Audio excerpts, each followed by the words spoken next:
پچھلی نشست میں ایک بات نامکمل رہ گئی تھی۔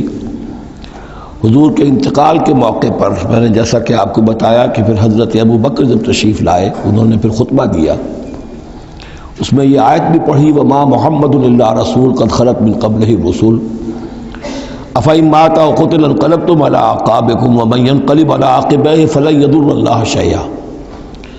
لیکن اس کے ساتھ ہی پھر جو الفاظ انہوں نے خود فرمایا اپنی طرف سے وہ بہت ہی بڑے اہم الفاظ ہیں اور بڑی جو سمجھیے کہ ہمت اور جرأت کا مظہر ہے۔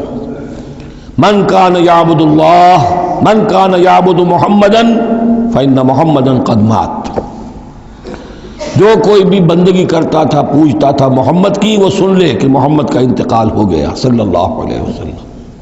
ومن کان یعبد اللہ فإن اللہ حی لا یموت، اور جو کوئی اللہ کی بندگی کرتا تھا اللہ وہ جان رکھے کہ اللہ تعالیٰ زندہ ہے، اس پر موت وارد نہیں ہوگی۔ فضل رکوع کے بعد ہم نے 3 آیتیں اور پڑھ لی تھی، قاری صاحب نے وہ ابھی تلاوت نہیں کی ہے نماز میں۔ اب ہم آگے چل رہے ہیں وَلَقَدْ صَدَقَكُمُ اللَّهُ وَعْدَهُ۔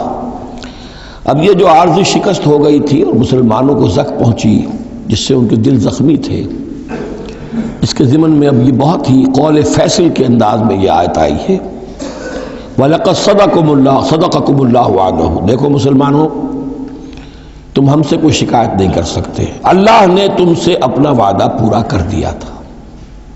اِسْتَحُسُّونَهُمْ بِإِذْنِهِ، جبکہ تم انہیں قتل کر رہے تھے اللہ کے حکم سے، تہتے کر رہے تھے، فتح ہو گئی تھی، ہمارا وعدہ پورا تھا۔ حَتَّى إِذَا فَشِلْتُمْ وَتَنَازَعْتُمْ فِي الْأَمْرِ وَعَصَيْتُمْ مِنْ بَعْدِ مَا أَرَاكُمْ مَا تُحِبُّونَ، یہاں تک کہ جب تم ڈھیلے پڑے، یہاں ڈھیلے کا ترجمہ کچھ اور بھی کیا گیا ہے، میرے نزدیک تم نے ڈسپلن کو ڈھیلا کیا۔ نظم جو ہے سم و طاعت، اور سم و طاعت میں ظاہر بات ہے کہ ایک ہی شخص کی اطاعت نہیں ہوتی۔ حضور صلی اللہ علیہ وسلم کی اطاعت بھی فرض تھی، اور حضور نے کسی کو امیر مقرر کیا اس کی اطاعت بھی فرض تھی۔ آپ نے فرمایا من اطاعنی فقد اطاع اللہ، جس نے میری اطاعت کی اس نے اللہ کی اطاعت کی۔ ومن عصانی فقد عصى اللہ، جس نے میری نافرمانی کی اللہ کی نافرمانی کی۔ ومن اطاع امیری فقد اطاعنی، جس نے میرے مقرر کردہ امیر کی اطاعت کی اس نے میری اطاعت کی۔ ومن عصى امیری فقد عصانی، جس نے میرے نامزد کردہ امیر کی نافرمانی کی اس نے میری نافرمانی کی۔ تو اگرچہ حضور کے قول کی تو انہوں نے تعویل کر لی تھی کہ حضور نے تو ہم سے کہا تھا وہ شکست کی صورت میں کہ اگر ہم سب بھی اللہ کی راہ میں قتل ہو جائیں، تم دیکھو کہ چیلے اور کوے ہمارا گوشت کھا رہے ہیں، تب بھی یہاں سے مت ہٹنا۔ تو ایک تعویل ہو گئی تھی، انہوں نے جان بوجھ کر حضور کے حکم کی خلاف ورزی نہیں کی، لیکن خلاف ورزی کی ہے جو لوکل کمانڈر تھے ان کے حکم کی۔ ومن عصى امیری فقد عصانی، یہ ہے اصل معاملہ اجتماعی زندگی کا۔ جب تک ڈسپلن جماعت نہ ہو، سم و طاعت جو ہے کسا ہوا نہ ہو، نظم جو ہے پورا نہ ہو، اب وہ درجہ بدرجہ ہوگا۔ فوج کا ایک سپہ سالار ہے، لیکن پوری فوج میں پھر کوئی داہنا بازو ہے، میسرہ ہے، میمنہ ہے، قلب ہے، پیچھے ہے، ہراول دستہ ہے، ہر ایک کا ایک کمانڈر ہے۔ اب وہاں پر یہ کہ اگر ان کے جو بھی احکام ہیں ان سے سرتابی ہوگی تو وہ فوج جو ہے پھر جو اس کا انجام ہوگا وہ آپ کو معلوم ہے۔ تو نظم تو ہے ایک جماعت کے اندر درجہ بدرجہ جو بھی نظام سم و طاعت ہے اس کے پورے کی پابندی کرنا۔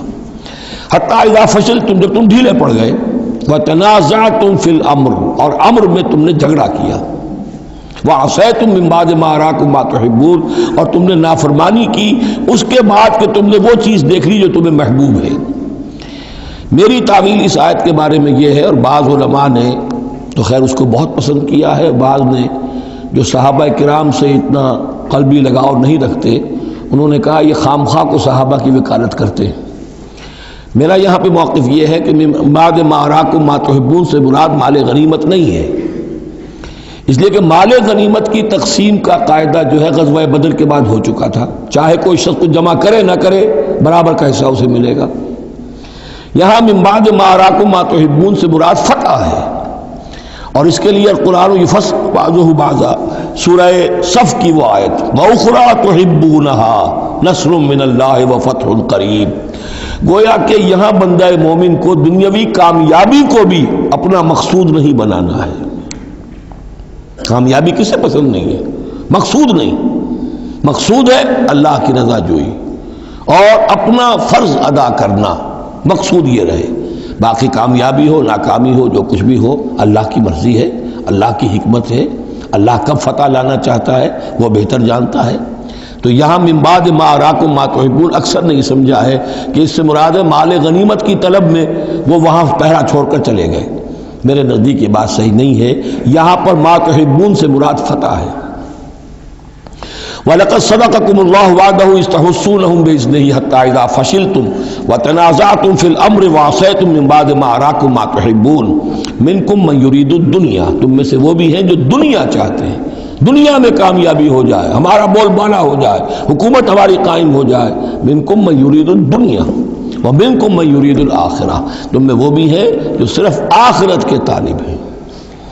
ثم صرفکم عنہم، تو گویا کہ تم ہم سے شکایت نہیں کر سکتے، کوئی شکوہ نہیں کر سکتے، لیکن جب تم نے یہ کام کیا حتی اذا فشلتم وتنازعتم فی الامر وعصیتم من بعد ما اراکم ما تحبون، اس کے بعد فرمایا ثم صرفکم عنہم لیبتلیکم، پھر اللہ نے تمہارا رخ پھیر دیا ان کی طرف سے۔ پہلے تو یہ تھا کہ وہ بھاگ رہے تھے اور تم ان کے پیچھے ان کا تعاقب کر رہے تھے، اب وہ الٹا معاملہ ہو گیا کہ اب تم پیچھے اپنی جان بچانے کے لیے ادھر ادھر جا رہے ہو۔ لیبتلیکم، تاکہ تمہیں اور ابتلا میں مبتلا کرے، امتحان اور لے تمہارا۔ وَلَقَدْ عَفَا عَنْكُمْ، لیکن ساتھ ہی معافی نامہ بھی ہے، اللہ تمہیں معاف کر چکا ہے۔ جو بھی خطا ہو گئی ہے، جو بھی غلطی ہو گئی ہے، کسی سے ہوئی ہے، اللہ نے معاف فرمایا۔ وَاللَّهُ ذُو فَضْلٍ عَلَى الْمُؤْمِنِينَ، اور اللہ تعالیٰ اہل ایمان کے حق میں بہت فضل والا